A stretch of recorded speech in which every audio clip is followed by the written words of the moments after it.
And yep, I forgot to record my intro, so let's get right into the recipe.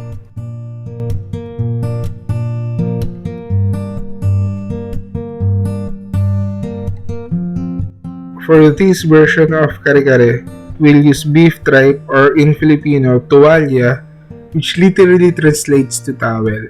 The tripe is the stomach lining of a cow, which according to the Spruce Eats, there are three kinds of beef tripe that's sold in the market, namely the blanket, the honeycomb, and the book. In picking out the tripe, make sure it's not slimy or has a weird kind of smell. Cut the tripe a little bit bigger than your intended size since this will shrink to almost half its size after cooking. Pressure cook this for around 20 to 30 minutes in salted water until it becomes fork tender. You'll need 6 cloves of garlic crushed and chopped, a diced medium-sized onion, eggplants cut into 2-inch segments, then cut in halves. If you can manage to find a banana heart, then good. If not, you can just skip this. We have one in our backyard, so I guess I'm lucky. Peel, cut, and soak the pieces in water to remove its sliminess and to prevent it from discoloration like the eggplants. Cut some long beans into 2-inch segments and set it aside.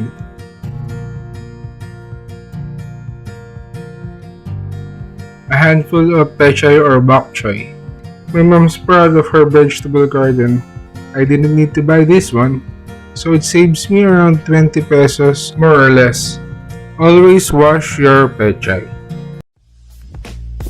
Sorry, children. Always be safe and clean. Add about 1 teaspoon of achiote seeds to the oil and slowly heat it up.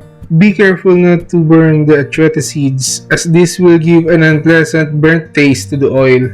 Remove the achiote seeds and saute the garlic and onions until fragrant, then add the softened and rinsed beef tripe.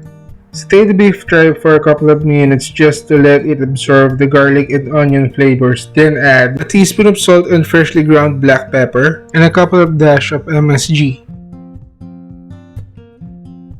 Let them get to know each other before adding enough water to cover everyone. Then let it simmer for around 5 minutes. Now dissolve your kare-kare mix in a separate bowl using the broth. Be careful in ladling the broth into the bowl.